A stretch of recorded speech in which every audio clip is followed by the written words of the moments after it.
Bismillah, alhamdulillah, wassalatu wassalam ala rasulillah wa ala alihi wa sahbihi wa man tabi'a sunnatahu ila yawmiddin. Assalamu alaikum wa rahmatullahi wa barakatuh, and welcome again to another episode of your weekly Islamic chat show, Guest of the Week, coming to you from Sharjah TV. And as always, I'm your host, Ismail Bullock.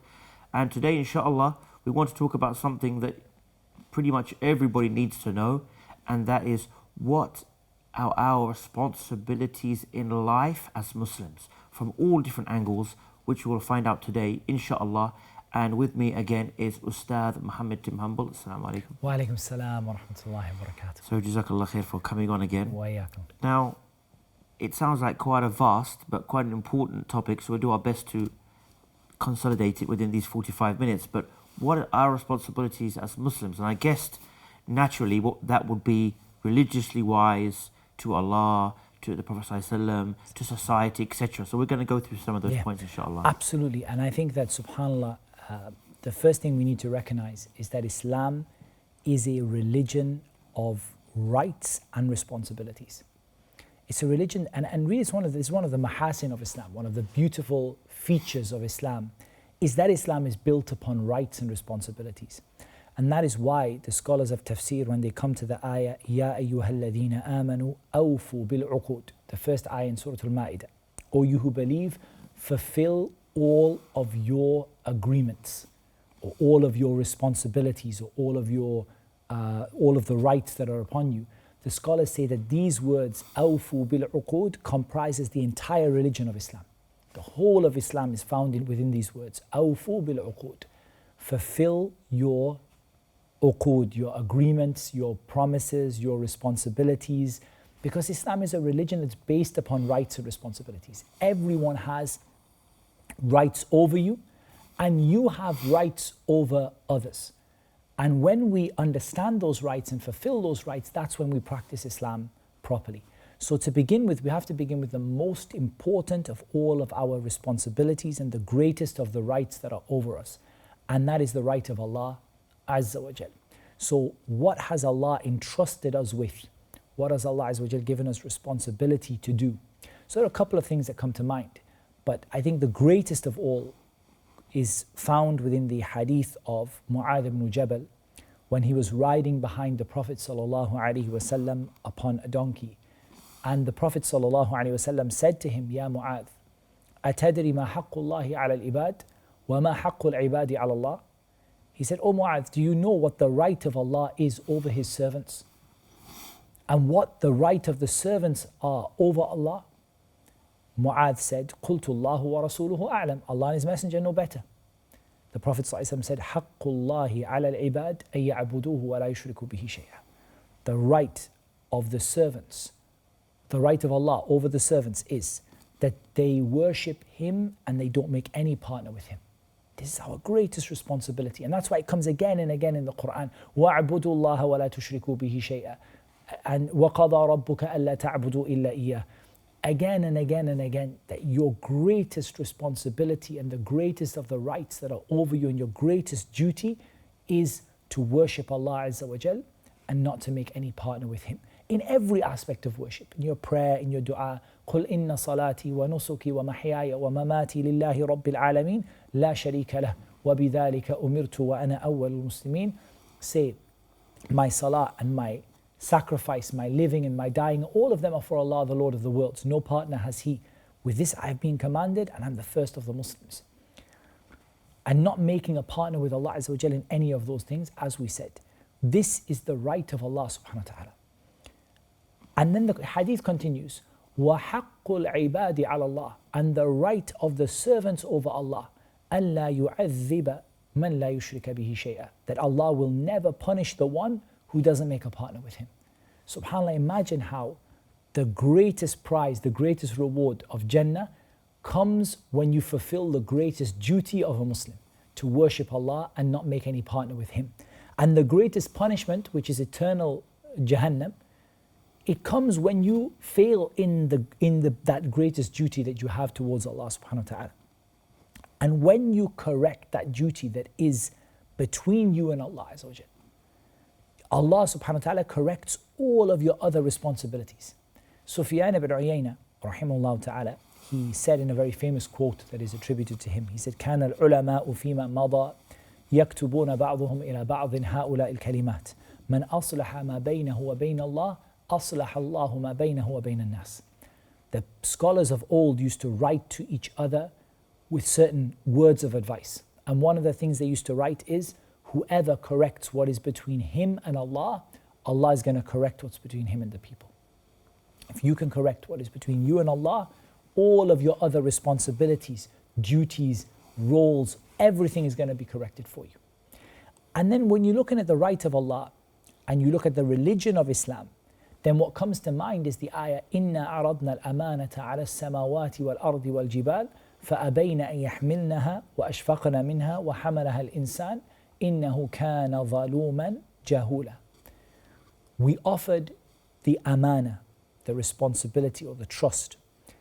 And the amana that was offered is the amana of practicing Islam. Having, you worship Allah and you don't make a partner with Him, and for that you will go to Jannah, and all of the rules and regulations of Islam. And Allah Azza wa Jal offered that responsibility to the heavens and the earth and the mountains. But they declined. They said, well, we don't want to bring this burden upon ourselves. And mankind took it on. Mankind said, I will take it on. We will take on this burden. We will take on this responsibility. So Islam is one great, set of amanat. It's an amana that you practice your religion. And you can't practice your religion until you learn your religion. So learning your religion and implementing it, that is a part of the right of Allah Azza wa Jal. Or it's certainly the part that relates to the religion of Islam. I mean, that's something, I think something many of us fall short in, that we don't learn enough about who Allah is and what, like you said, what His rights are upon us, and those things that invalidate those rights. We often hear people saying, oh, these people are always talking about the oneness of Allah, Tawheed. We know Allah's one, enough is enough. But they don't realize that at the same time they go home and they read the horoscopes, or they walk under a ladder and believe that they've got bad luck, which is invalidating having the complete or correct oneness of Allah. So it's very important for us, like you mentioned, to know these things. And people look at it like they're so trivial. I think the thing is that how we can understand this is that every prophet was sent with the sole purpose of achieving or calling and getting the people to worship Allah alone. And if it were that trivial and that easy, we'd not have needed to have sent, to have had prophets sent for that purpose. And it would have been that Allah Azza wa Jalla just had to say, just believe that I'm one and that's it. But instead, prophets were sent. Scripture was revealed, all of it for this purpose of achieving the worship of Allah Azza wa Jalla alone, and the real oneness of Allah as He deserves to be distinguished in worship. So it's a hugely important point. It's the right of Allah, and the right that we have over us, that we have to try to implement this religion. It's not enough just to say that, okay, I believe in Allah and I don't make any partner with Him, but then I'm not going to do what that entails. That entails implementing Allah's religion. That entails following it, submitting to Allah in Islam. You can't, sort of take one and not the other. One of the fundamental conditions of La ilaha illallah is al-inqiyad, is to submit to Allah subhanahu wa ta'ala, to agree to follow the rules and the laws to the best of your ability. So that now we talked about the right of Allah in summary. And then we sort of want to talk about what comes after that. So naturally what comes to mind is the ayah, وَاعْبُدُوا اللَّهَ وَلَا تُشْرِكُوا بِهِ شَيْئًا وَبِالْوَالِدَيْنِ إِحْسَانًا. The one right that Allah subhanahu wa ta'ala constantly mentions along with His, my right and is the right of the parents. It constantly is mentioned along with the right of Allah to be worshipped, the right of the parents. And Allah Azza wa Jal almost summarizes for us the right of the parents with the word ihsan. If you think about the word ihsan means to exceed expectations. It means to deliver excellence, to do something with excellence. Like in the hadith, إِنَّ اللَّهَ كَتَبَ الْإِحْسَانَ عَلَى كُلِّ شَيْءٍ. Allah has written or commanded, ordained that you do everything with excellence. So I guess you could say in other words, it's trying to reach perfection in the sense of doing it as perfect as you can. Yeah, trying to reach perfection with regard to your parents. And that has many, many different aspects to it. There's an aspect of obedience, there's an aspect of love, there's an aspect of care and attention. All of them can be sort of encapsulated within this term, ihsan. And I think it's something we probably, a lot of us don't think about just how seriously the early generations took this issue of being dutiful towards your parents and being kind towards your parents. They did not take it to be a small thing. They understood that there is no role and no duty and no responsibility greater for a Muslim after the right of worshipping Allah, to worship Allah alone, than the right that you have over you in terms of your parents and the way that the way that you approach them and the way you treat them. What comes to mind is, maybe you can clarify, I forget now whether it's from the Tabi'een or the Tabi'een or even after them, where one of the scholars or one of the students of knowledge, he was asked by his mother to fetch him a glass of milk or a glass of water when she woke up, and she asked for it. So he went and brought the glass, and when he returned, she was actually sleeping. So he stayed by the bedside until she woke up for Fajr, and she was surprised to see him then. She said, "Why are you standing?" He said, "I brought you your glass, but I didn't want to, so I wanted to be here for when you did wake up so you can have it, but I didn't also want to disturb your sleep." Yeah, subhanAllah, it's mentioned, something similar is mentioned in the hadith of the three who the stone came over and blocked the entrance to the cave. And one of them said that, "Oh Allah, I had two old parents, and I used to always give them the milk to drink before my own family. And one day I returned late and I found them asleep. So I stood holding the glass, or I stood holding the container, the vessel, with my children crying at my feet. And I would not give any of them before I waited until the time of Fajr and they woke up and I gave them." And this is something that I'm sure is repeated in different ways at different times. And then, not just that, but you think about the story of Uwais al-Qarni, rahimahullah ta'ala, the best of the Tabi'een.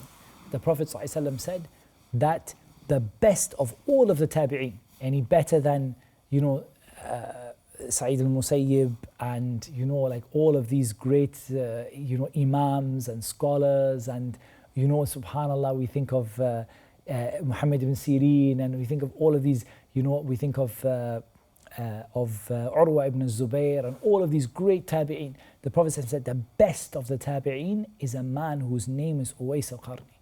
And that man was known for that. The reason he was the best of the Tabi'een is because of the way that he used to do birr towards his mother.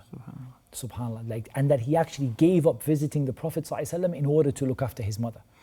Is it not that even some of the scholars, maybe I'm misremembering something from a previous lesson, but is it not that some of the scholars even tried to put away from amongst the Sahaba because of this status that he'd be risen to? Because of the fact that he actually, subhanAllah, he was a tabi'i, but at the end of the day, he gave up.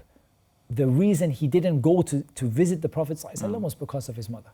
And that is, subhanAllah, like a matter which is, you see that this extent to which they used to consider this duty and responsibility upon themselves. On that great point, inshallah, we will take a break. Join us, inshallah, after the short break.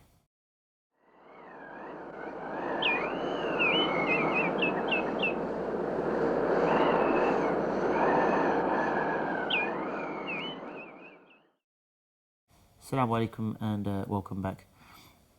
Now, just before the break, we mentioned the story of Uwais al-Qarni and how he was said to be from the best of the Tabi'een because of the fact that he was dutiful to his mother, and the fact that he didn't actually make it to meet the Prophet ﷺ was because he was being dutiful with his mother and taking care of her. And that, subhanAllah, is inspiring, but it's also scary. It's scary in the sense that it makes you think about just how much of a duty it is to be, or how seriously we should take that duty of our parents. But let's look at some of the other duties upon the Muslim. Let's go a little bit further than the parents and look at the relatives, because we know that the issue of silatul arham, of keeping the ties of kinship, and we know that the relatives are not equal, they're not all the same in the sight of Allah. وَأُولُو الْأَرْحَامِ بَعْضُهُمْ أَوْلَى بِبَعْضٍ فِي كِتَابِ اللَّهِ. That the different relatives are of different levels in the sight of Allah Azza wa Jal. But keeping good ties with our relatives. Another thing which in modern times, we probably take it less seriously than we should. You know, we take it, yeah, of course I keep ties with my relatives, but it used to be considered to be, you know, a fundamental sign of a person's basic practicing of Islam that they keep ties with relatives. And in fact, Khadija radiallahu anha, when she explained when she told the Prophet ﷺ why Allah would not abandon him, one of the major reasons that she gave, you know, إِنَّكَ تَصِلُ الرَّحِمِ, you keep your family ties. SubhanAllah, like that in her mind was, how could Allah abandon you when you keep family ties? And that was something proven later in the hadith of the Prophet ﷺ, when it's mentioned that family ties, that they have a position near the throne of Allah Azza wa Jal, and that they say to Allah, "Oh Allah, keep ties with the one that keeps ties with us and cut off from the one that cuts off from us." So subhanAllah, you know, and people ask, okay, how do I keep family ties? It's my duty, it's my responsibility to keep ties with my family, but how do I even do that? And I think the answer is that there is no one answer to that. There isn't a specific action that is considered to be keeping family ties. But what it means is whatever you think they need, or whatever first of all, you should be aware of what your family and your neighbors and other, you know, aware of what they need. How many of us have neighbors we don't even know who they are, you know, but people who in terms of your family, your neighbors, the people close to you, you know, you have an idea of what it is that they need. And you try to fulfill that in each one's need in the way that is most appropriate to their need and their situation that they're in. And that just reminded me, you mentioned the neighbours, that the Prophet ﷺ, he said one time to the Sahaba 3 times, that Wallahi, he swear by Allah, the person does not truly believe. And then they asked him who, and he said the one who goes to sleep at the end of the day with a full stomach while his neighbour is hungry. So it also puts you, and I believe that the scholars have said that Islamically, and obviously we're talking about Muslim or non-Muslim neighbours, but the neighbour, I believe that they say it goes as far as 40 houses in each direction. So we're talking about a very, and some of us don't even do it to our next door neighbour who's literally almost attached to us, let alone 40 houses backwards and sideways and frontwards and Absolutely. SubhanAllah. So just, you know, like these, bearing in mind these duties and trying to keep them to the best of your ability, and bearing in mind that, look, we are all human beings and we won't fulfill every single duty to in a most perfect way, because that's nature. The Prophet ﷺ said, "Istaqimu wa lan tuhsu." Be firm in practicing Islam, and you'll not be able to be perfect in it.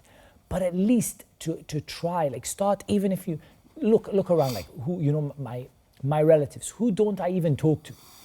And subhanAllah, there is a hadith in which the Prophet ﷺ indicated to us that keeping ties with relatives is not counted, it's not considered to be really keeping ties when they keep ties with you. But keeping ties with relatives is when they cut off from you and you keep ties with them. That is the meaning of the hadith. And if you think about it, that's the real test, isn't it? Because it's very easy for you to keep in touch or be friendly with someone who's always keeping in touch with you. But that's not, like you said, you can understand why that's not considered to be really the one who's keeping the good family ties. Because it's very easy. People do that all the time. But when the people are like pushing you away and not really keeping in touch with you, but you're doing that, that is reality. That's the real test. That's where you can really say to yourself, or anyone else would look at him and say, this guy really respects the family ties, because those guys push him away, insult him, but he still at least sends them whatever he can, whether it's even if it's a message. They won't take his calls, he sends them a message, just catching up, hope everything's okay. Absolutely, and it doesn't, I mean, keeping ties with relatives, like we said, doesn't mean you have to turn up at their house every 2 days. It means you have to do what they would expect to be keeping ties. Like, so if someone asks them, does this relative of yours keep ties with you? They're like, yeah, he keeps ties with us. For some people, that's a message. For some people, and you know, we're living in an age where it's increasingly easy to keep ties with people. We have hundreds of apps and, you know, whatever it may be, different, you know, things that are there to help us to keep ties with people. But subhanAllah, you know, often we fall short in that regard, subhanAllah. So that's something to think about as well. And then let's widen it out and not just talk about relatives and neighbors, but what about the whole society? So what comes to mind in terms of our duty towards the society is the statement of Allah Azza wa Jal, "Kuntum khayra ummatin ukhrijat lin-nas, ta'muruna bil-ma'ruf wa tanhawna 'anil munkar wa tu'minuna billah." You are the best nation that has ever been brought out for the people. You tell people to do what's good and you stop them from doing bad, and you believe in Allah. What a, it's like that's talking on the level of a society right now. It's like on a societal level. As a society, you are the best nation, the best society, the best group of people ever been brought out for the people. You tell people to do what's good, and you stop them from doing bad. So just being able, in terms of society, just being a force for good. And of course there's a wisdom in that. You can't just go in like a bull in a china shop and start knocking things over and shouting at people. But what you do have to do is you have to be a force for good. That when people around me generally, even when I just walk down a street or when I go down a road, things improve. I'm a force for improvement, like things becoming better, trying to tell people to do the right thing, trying to help people not to do the wrong thing. That doesn't have to be rude. A lot, it's very easy to do it in a very nice and gentle way, just to give people advice. That's something you reminded me of, that we do see many people who start to become more religious or start to become practice or maybe even become a Muslim. They take on this extreme level of being overzealous in this regard. So you find the guy here himself was at home with his family, nobody really prayed, or they prayed, but they may be watching all kinds of movies with bad things in them, whatever. So he all of a sudden now becomes more religious, and we've heard stories like this where he comes and grabs the family TV and smashes it or throws it out the window. This is not the way to enjoin the good and forbid the evil. He has to do it with wisdom and advice and patience. I mean, I guess the thing to think about there is, okay, let's just say he takes the TV and he breaks the TV on the floor. There's 2 or 3 things going to happen. Number one, he's not bringing them any closer to Islam. All he's doing is delaying, them for a couple of hours while they go buy a new TV. That's how the situation is. And he's actually going to bring the same evil is going to come back again. Because that TV is still going to come back in the house again. Those same movies are going to come on again. And in fact, the people will become even more, resilient to it and even less likely to listen. So it's important when we do stop something wrong from happening, we do it in a way that the wrong actually stops and in a way that people actually make lasting change, and not in a way that just, temporarily stops something for 5 minutes and makes people upset and then they go back to it even more resilient than they were in the first place. So that's, sort of telling people to do good, keeping people away from wrong, believing in Allah and being open about it, being a force for good within your society. And also on the societal level, the hadith that comes to mind is the hadith of the Prophet ﷺ, ad-dinu nasiha. This religion is giving good advice. And nasiha doesn't necessarily mean giving advice as in necessarily me speaking to someone and saying, this is my advice to you. But even acting in the interests of someone can be considered nasiha. Nasiha is to act in the interests of someone and to act in a way that is bringing about what is right for them. So the Prophet ﷺ said this religion is all about an-nasiha, acting in the interest and giving advice to people. They said, to whom, O Messenger of Allah? قالوا لمن يا رسول الله؟ قال لله ولكتابه ولرسوله وَلِأَئِمَّةِ الْمُسْلِمِينَ وَعَامَّتِهِمْ. To Allah, to His book, to His messenger, to the leaders of the believers, and to the leaders of the Muslims, and to the ordinary people. So, subhanAllah, giving advice to people, acting in a way that is in people's interests, not allowing sort of harm to happen to people. SubhanAllah, all of this is from the nasiha that we do towards our society in order to bring about, inshallah ta'ala, a positive change. And it's our role and our duty within our society to make the society just a little bit better than it was yesterday, to just bring a little bit more improvement than there was yesterday. And subhanAllah, if everyone in the society did that, how quickly would the entire society change? And so to a certain extent, whenever you see something you don't like, and you have to say, well, maybe I have a piece of that, I have a piece of responsibility for that. Because every one of us just needs to make little changes. Nobody needs to go and burn the house down. Just very, very small changes and small improvements. If everybody does that, the whole situation will indeed change for the better, bi'idhnillahi ta'ala. So that's another of the rights and the duties that we have as Muslims. Another duty that I wanted to talk about, I feel very strongly about, is what is our responsibility with regard to the responsibilities and the trusts we've been given by Allah. Because we've talked about general responsibilities in the sense of, sort of the things that every Muslim, you're responsible towards Allah, towards your family, towards your neighbors, towards your society. But what about the specific responsibilities we've been given? The specific responsibilities we've been given, Allah Azza wa Jal said, إِنَّ اللَّهَ يَأْمُرُكُمْ أَن تُؤَدُّوا الْأَمَانَاتِ إِلَىٰ أَهْلِهَا.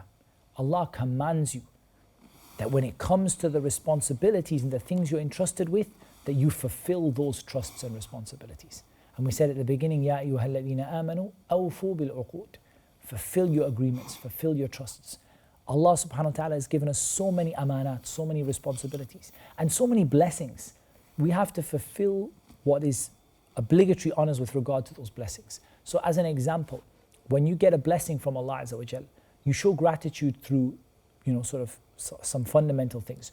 Recognizing who the one giving you the blessing is, praising Allah for that blessing, and then acting in accordance with it. اِعْمَلُوا آلَ دَاوُودَ شُكْرًا. Act, O family of Dawood, in gratitude to Allah.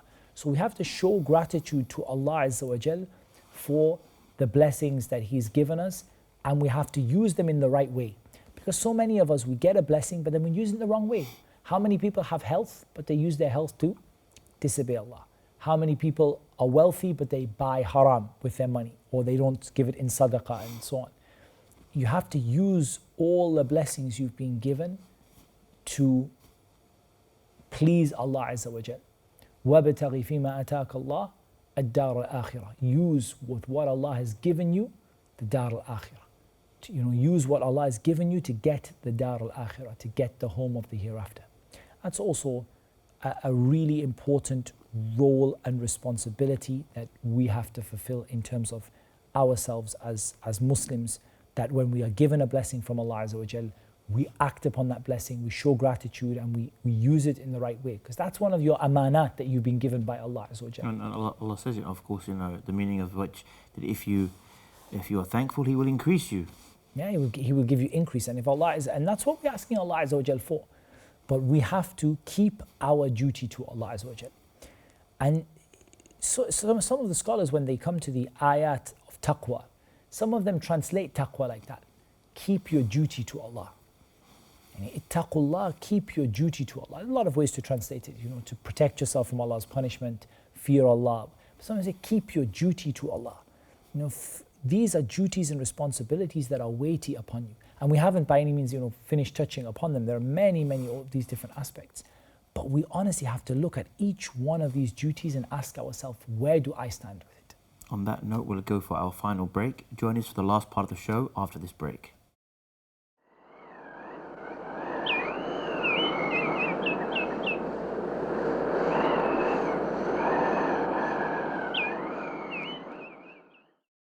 Assalamu alaikum and welcome back. Now, obviously, we're talking about roles and responsibilities, and we touched upon in some detail the roles, the rights and responsibilities we have towards Allah. And we mentioned the parents, but a lot of viewers may be parents, and a lot of viewers may be children in the sense of they have parents, obviously. So I wanted for the last part of the show maybe to go into a bit of detail is, for those people or parents, what exactly are the rights that they have to give to the children and vice versa? Yeah, that's a beautiful question. And it leads us to this, it emphasizes what we mentioned at the beginning of the show, since that Islam is a religion of mutual rights. It's not a one-way street. So it's not just the case that you are dutiful to your parents and then there's nothing comes back in return. Rather, the parents have rights over the children and the children have rights over the parents. The greatest right that children have over their parents is really one word, which is an encompassing word, which is at-tarbiyah. To be nurtured and looked after and educated. I think that is probably, all of those words come under tarbiyah, right? It's one of those difficult words to translate. To be nurtured, to be looked after, to be educated. And what we mean by that is that from the very earliest moments of the child's life, the parent's duty towards the child is to be a murabbi, to be someone who nurtures them and educates them and looks after them. So of course, in the beginning of their life, they're looking after them in terms of, just keeping them healthy, keeping them fed and what have you. But as they get older, those requirements become more complex and they become more geared towards the different phases of life, like sort of education. So guiding them to, be upright Muslims, giving them a good Islamic education, whether that is given in school or not given in school, but the parent's the one who's responsible, and taking responsibility for the tarbiyah of your children, not just allowing, I kind of outsource the tarbiyah of my children to the school or the Islamic center or the online classes or YouTube or the TV. No, the parent has to take responsibility. It's my responsibility to look after these children and to raise them and to take care of them until they reach a point where they have, they really can be like an investment for the parent. Yeah.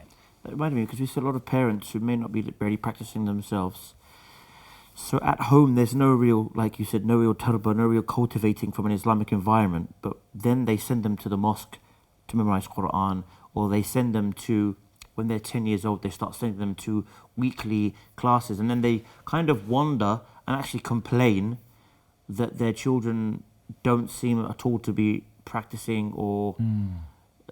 and then you kind of say to yourself, okay, but you did not give them the environment at home. So you're giving them this 1 hour a day in a Islamic environment, a better environment. But when they're at home, there's not much of that there. So kind of logically, they're not going to get affected or influenced by 1 hour a day when they have the other 15 hours they're awake doing the opposite to what they've actually learned. Absolutely. So you can kind of, you can't really blame the child in that aspect. Absolutely. There's a lot of outsourcing when it comes to parents and their responsibilities towards their children. And generally responsibilities as a whole, we love outsourcing our responsibilities. We love delegating our responsibilities. But you really can't delegate your responsibility towards your children. You have to still take that responsibility. You can get someone to help you with it. You can get a teacher to help you, a school to help you, an Islamic center to help you, but you can't delegate it to them. You can't just say to them that, my child's istiqamah, my child's upbringing, my child's righteousness is up to you. I'm, like, ha huna qa'id, and I'm just sitting, I'm going to sit right here and you guys are going to figure out how to make my child a practicing Muslim. It has to be a cooperative effort. Our children are the biggest investment that we probably ever make. Financially, they're a huge investment. They take huge amounts of money, no matter where you live in the world. Your children are a huge financial investment. They're an even bigger investment in time. They take a huge amount of time from you. In worry, in stress. The children are a massive investment, but there's a huge return on that investment. If you fulfill your duties and roles and responsibilities towards them, then Allah subhanahu wa ta'ala will make them a sadaqah jariyah, a continuous charity for you, such that even when you pass away, your good deeds continue to be added up for you because of that tarbiyah that you've given to your children. And it's interesting on that topic that's why some of the scholars say that the scholar is like a father to his students, because the same thing applies to the scholar. That the scholar who raises his students and puts all of that effort in, all of that struggle and hardship and grief, those students become a sadaqah jariyah for that scholar, almost like his children would. So that in itself also is another of the duties and responsibilities that we have to take very seriously. In reality, there's Islam, all of Islam can be categorized in one way or another into duties and responsibilities and rights. And the more we learn of these, we haven't talked about the duties of the spouse towards the spouse. We haven't, so many different aspects of Islam are governed by these mutual rights and responsibilities. But what I wanted to do in this program is really just to inspire people to think about the different duties that they have and the different roles, the different responsibilities they have, and to inspire them to start learning so that they can start fulfilling them. Because perhaps the most difficult situations is where you're Yawm al-Qiyamah, you get asked why you didn't fulfill something. But in reality, you didn't even learn that you needed to do it. You didn't even study or learn that it was something you were supposed to have done. So it's really important that everybody watching this really just take some time to look at themselves, to study the different responsibilities they have. So as a child towards a parent, as a parent towards a child, as a spouse, as a member of society, as a worshipper, as every different sort of aspect that we've talked about and all of the others, And then look at yourself, do muhasabatun nafs, take yourself to account and ask yourself, where do I stand in relation to these things? Where am I falling short? Maybe you'll look and say, well, you know what it is? All of them, there is a shortness, there is a, like a shortcomings in all of them. But the one that really stands out for me is parents. I'm not anywhere near where I should be in that. So they make an effort and they try hard. And they look at themselves again and they say, well, I think my problem is generally, there's shortcomings in all of them, but my neighbors. And like this thing, you keep on correcting yourself. Because ultimately, what we're talking about today is something that's really, really scary. And that is حقوق العباد, the rights of other people over you. As for the right of Allah Azza wa Jal over you, we've covered that separately, and we've also said that what is between you and Allah, ultimately, this is the greatest of bonds, and it's something that is between you and Allah. But what about the things that are between you and other people? If Allah is the most merciful and the most forgiving, but those other people are not necessarily merciful and forgiving, and it may be that you transgress against them and you actually bring upon yourself sins that can wipe out all of the worship that you've done. So we want to be balanced. We don't want to be a people who fulfill the rights of people but don't fulfill the rights of Allah. This is very many atheists are like this. Very good in fulfilling the rights of people, very good towards other people, but don't fulfill any of the rights of Allah. Nor do we want to be from those people who fulfill the rights of Allah but are terrible with the rights of the people, so we lose the reward we got fulfilling the rights of Allah because we burnt it out with the rights of the people. I mean, you mentioned the atheism, and obviously they call themselves that we are humanists, where, like you said, their whole focus is being good to humans, which obviously is we have to do in Islam. But we as Muslims, we need to be theists and humanists. Absolutely. In the sense of that ultimately the ultimate responsibility and rights is for Allah, but also at the same time the creation. Now we've got about maybe 4 or 5 minutes left. I wanted to end really, just you mentioned as well just now, the neighbours.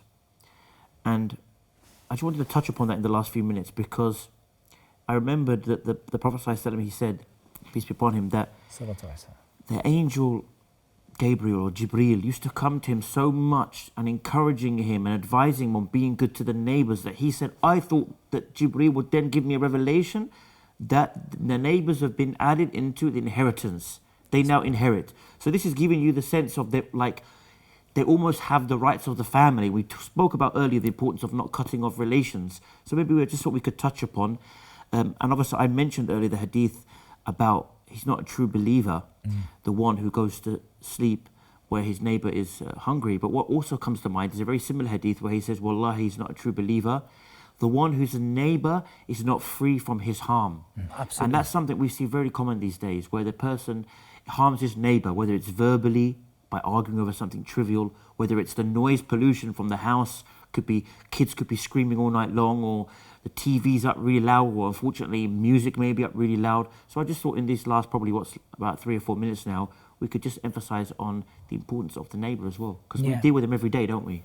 Absolutely. And I think that particularly that last hadith in which the Prophet ﷺ said, Wallahi la yu'min, Wallahi la yu'min, Wallahi la yu'min. By Allah he doesn't believe, by Allah he doesn't believe, by Allah he doesn't believe. They said, who, O Messenger of Allah? And of course doesn't believe, as you said, it means doesn't believe in the iman that is obligatory for him to have without, it doesn't take him outside of Islam, but it reduces the obligatory iman that he has to have. He said the one who his neighbor is not safe from his harms. SubhanAllah, that is, SubhanAllah, if you think about how easy it has become to harm the people around you, you harm your neighbor. And by the way, the neighbor is a bit more expansive than just the person who lives next to you. Not only, we said also the person next to you in class, the person who next to you at work, the person who next to you on the metro or the bus. That is also a kind of neighbor as well. SubhanAllah, how easy it is to harm people. We don't think anything of making noise late at night, of throwing garbage or trash, rubbish outside of the door, and things that people do, parking your car in front of the neighbor's parking space or driveway, or SubhanAllah, the little things that we do. And like we said, the person may come on the Day of Judgment with all of this ibadat. He's prayed, fasted, done the Hajj, but he loses the reward of that because of the fact that he used to harm his neighbor, used to make difficulties for him. And subhanAllah, we can be sometimes somewhat hypocritical about this in the sense that when people do it to us, we feel really aggrieved by it. And we, so like, oh, I can't believe this person is playing this music, and I can't believe this person is making this noise. But also we don't give consideration to the fact when we make a large amount of noise or someone. So it's very, very important that we take our duties across the board seriously, but especially in these things which people are negligent in today.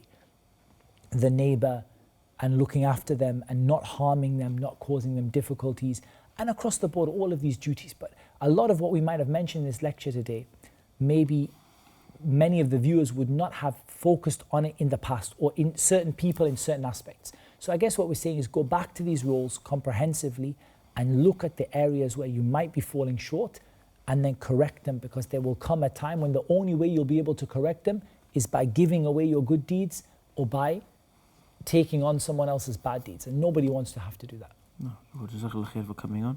And may Allah reward you, all the viewers. We've had a brief but important look at the various rights, and like Ustadh Mohammad just said, this is a chance for us to kind of readdress or judge ourselves really. Are we giving the rights firstly to Allah like we should, then to our parents, and then to our neighbours and society in general? So this is hopefully a wake-up call, or we can make a list now of things to improve on, inshallah.